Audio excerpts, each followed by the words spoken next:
Bien, bonjour. Donc, comme tous les vendredis, l'actualité des noms de domaine, on parlera du retour des interviews avec Jérôme Pasquelin qui nous parle de la qualification, la récupération, l'utilisation des domaines expirés pour le référencement. On reparlera d'une enchère qui a eu lieu sur u.netpublic.fr et qui a été annulée, donc qui va être relancée, et de nouvelles extensions qui sont détenues par le registre XYZ et de l'actualité à venir avec notamment SEO Campus à Paris la semaine prochaine. Donc, dans l'actualité de chaque semaine, je pense que la partie la plus intéressante, c'est les interviews, donc on n'a pas eu pendant un moment.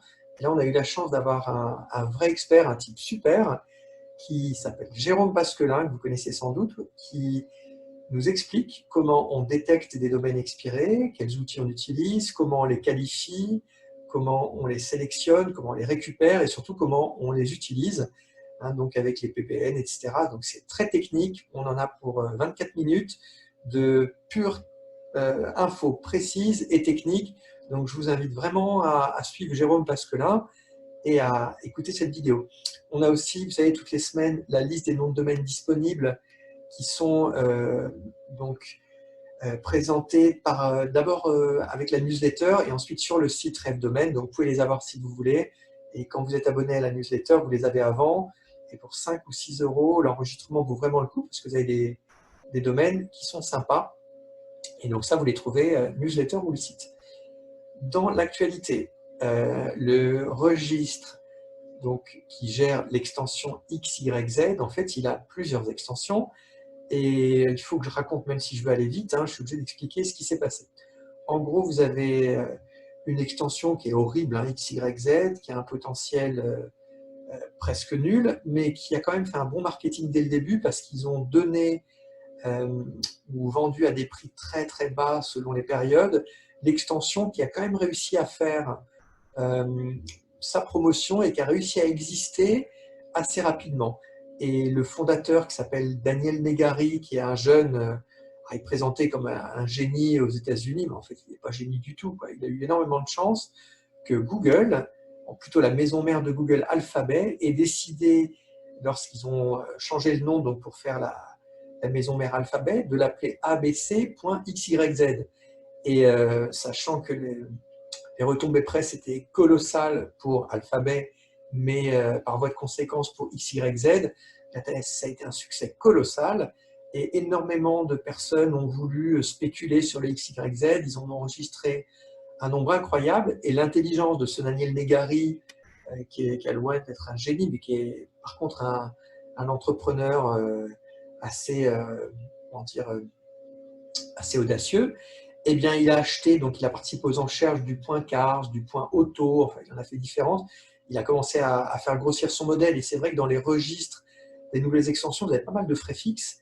Et si vous avez plusieurs extensions, comme Donuts, qui est largement le pire, mais qui en a 240, ils ont 240 extensions qui servent absolument à rien, hein, qui ont pour but principal de racketter les entreprises, mais ils en ont tellement que finalement, ils font des économies d'échelle et ils arrivent surtout à être profitable. Donc XYZ, c'est pas la même échelle, mais c'est un peu le même principe. Et là, comme ils ont gagné beaucoup d'argent, bah, ils ont essayé d'en racheter. Et souvent, les extensions qui étaient les plus nombreuses, elles étaient possédées par les entreprises. Vous savez, dans les nouvelles extensions, il y en a 1200, mais à peu près la moitié, c'était les entreprises qui les créaient. En général, c'est à des fins internes, mais souvent, c'était pour rien. Ils les ont lancées, on ne savait pas vraiment pourquoi.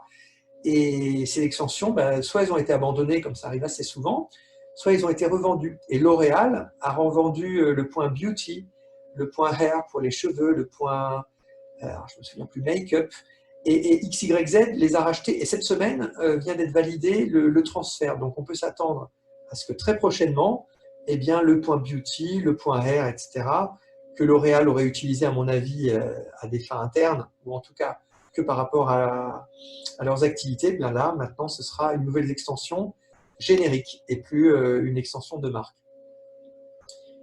Netpublic.fr, alors il faut en parler. La semaine dernière, on avait battu le record français d'une extension, d'un domaine expiré. Donc là, j'arrête de parler des extensions et on parle des noms de domaines.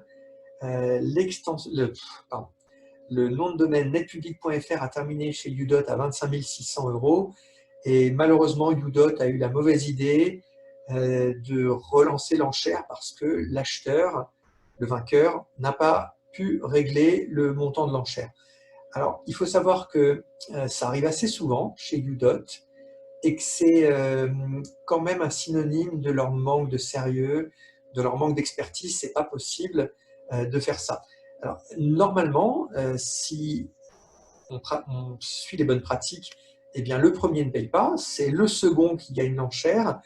Et si on respecte vraiment les bonnes pratiques, le second gagne l'enchère non pas à son prix maximal, puisqu'il a été poussé par le premier qui n'était pas un enchérisseur valable, mais au prix du troisième plus le montant du palier.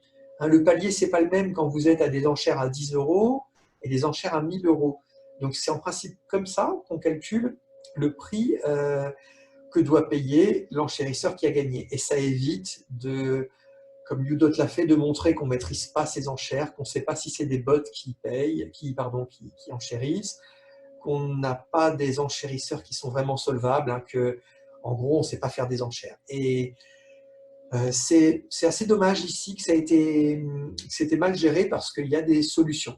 Alors, il y a Seb Chevillet qui connaît bien le système, qui a bien expliqué sur Twitter que le troisième, ça ne serait pas non plus très juste pour la plateforme parce qu'il y a des mauvaises pratiques du côté des plateformes, mais aussi du côté des enchérisseurs. Et c'est un argument qui est valable, mais si on est sérieux comme dans les enchères physiques, eh bien on est capable de savoir qui enchérit et de maintenir l'équité, l'honnêteté, la sécurité des enchères. Et là, on en est très loin lorsqu'on refait une enchère. Alors, il faut savoir que l'enchère a déjà bien avancé et qu'on est à peu près au même niveau. Là, on est déjà autour de 20 000 €. Donc, on va terminer à des niveaux élevés, ce qui est assez étonnant pour un nom de domaine en .fr, mais donc je pense qu'on battra de nouveau le record. Je vais remettre de Pirate Bay, comme la semaine dernière. Et là, pour le coup, c'est un peu ridicule aussi. C'est Dropcatch, donc, qui est le plus gros acteur au monde aujourd'hui du secteur des enchères. Ils ont récupéré ce gros domaine de piratebay.com, mais la semaine dernière, on avait déjà pareil. On avait piratebay.org, parce qu'il faut savoir que ce site de téléchargement suédois illégal qui était très actif, je pense qu'ils sont d'ailleurs toujours actifs, mais aujourd'hui moins connus, en fait, il est interdit très souvent et à chaque fois, il change de nom de domaine.